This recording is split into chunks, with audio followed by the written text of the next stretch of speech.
In conclusion, I want to express my heartfelt gratitude to each and every one of you for being a part of this day.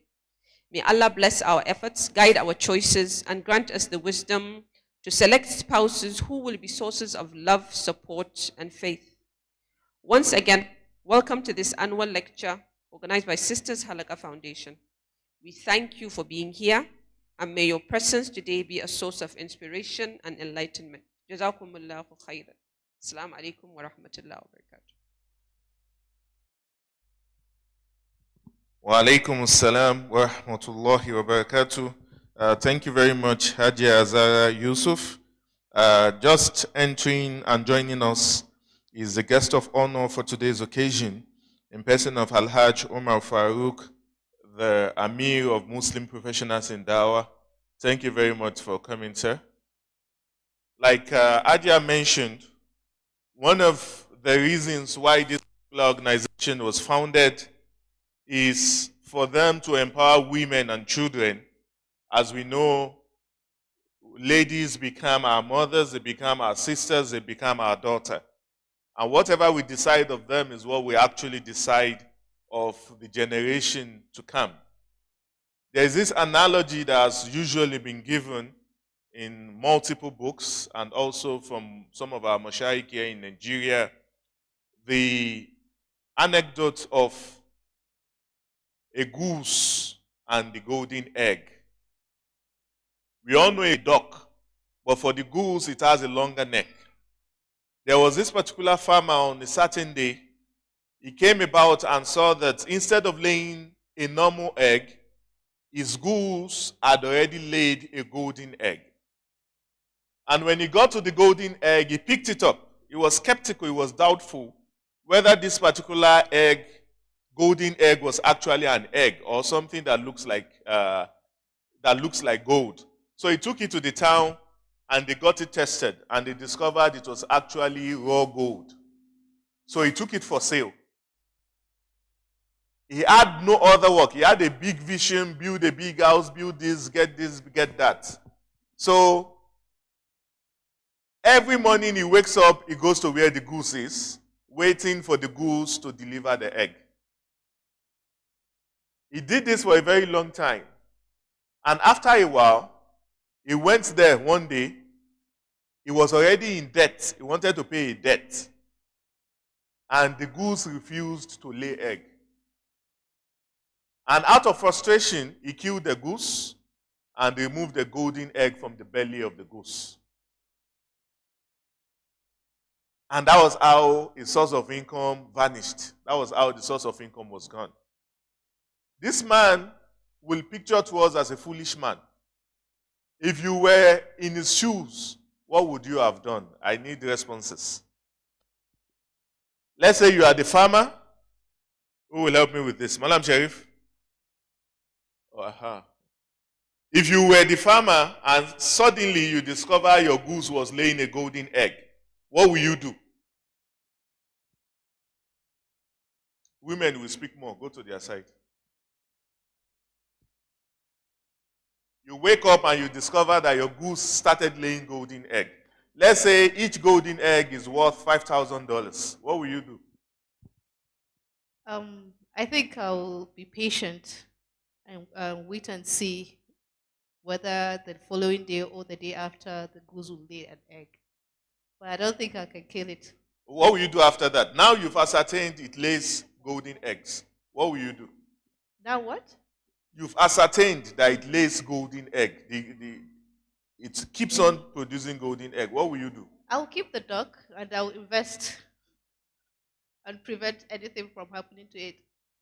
Okay, good. Nice answer. Another person? Thank you, ma'am. We also recognize Barrister Lukman's presence, the Amir of Abuja Muslim Forum. Thank you, sir. If I'm in the man's shoes, I will be patient so the dog can lay the egg. So I'll have more goose that can produce more golden egg. And also, from the one that comes out of him, I'll be able to make sale and invest. And I will pamper that goose with all my strength to make sure it's happy so it can produce more. Okay. With strength. Please help me hold that word. Strength and pamper. Women love to pamper people until you offend them. Assalamu alaikum. Wa alaikum assalam. Um, if I notice that one of my goats is laying golden eggs, I would feed it more food so it can lay more eggs.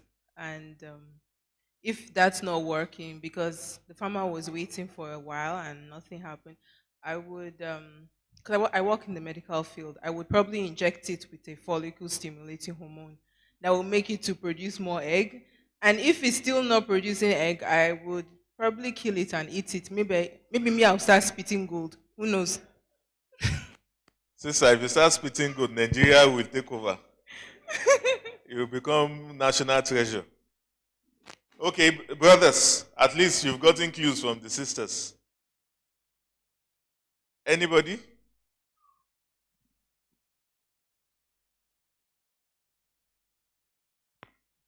Assalamu alaikum wa rahmatullah. If I was in the shoes of the farmer, personally, first of all, I would give the goose, should I say, a caring and fulfilled attention with regards to care, protection, management, and create a conducive environment for it to also nurture itself and keep replicating more of the eggs and more of itself. Okay, good. Thank you. Let me okay, Malam Dawood. Assalamu alaikum wa rahmatullahi ta'ala wa barakatuh. Wa alaikum assalam. Based on your question, I think when it comes to good is something that is good. And whatever thing that is good need to be kept well so that it will affect you. The good will also affect you the more. You have to protect, you have to make sure that nothing happens to it. Are you protecting the gold or the goose? Are you talking the gold or the goods? I want to know. No. It's the gold I'm talking. Okay, you don't care about the goose producing the egg. No, I'm very, I will care that I protect the goose and I'll make sure that as long as the gold is coming out, I'll also make sure that I use it because it's something that is good. Okay. Thank you. Okay. Let me tell you what I will do. Number one, I will go and research on how to make a goose comfortable. I will start from knowledge sourcing. Because without knowledge, you can make mistakes. So if the goose needs a swimming pool, I get the goose a swimming pool. If the goose needs a special feed. So my investment will be on the goose first. Then whatever the goose can, probably the goose can produce 2 eggs a day. I will also try to see how I can cross-fertilize the goose and another male one. Probably if it has an offspring, probably the offspring can also start laying golden eggs. Emphasis here is you must start from knowledge. You must know. It's when you know, you are able to take care of the goose. If not, you might be harming the goose, but you have the best of intentions. And you need to care for the goose because that is where your own income is coming from. This is a fictitious analogy. However, the point I wanted to make from it is for all of us, we are all laying our own golden eggs. But we need to take care of ourselves. Because the more care you give to yourself, the more golden eggs we can produce. And one of the best ways for us to take care of ourselves is to acquire knowledge. Your income, most times, are proportionate to the advancement of. The more skillful you are, the more you are paid for.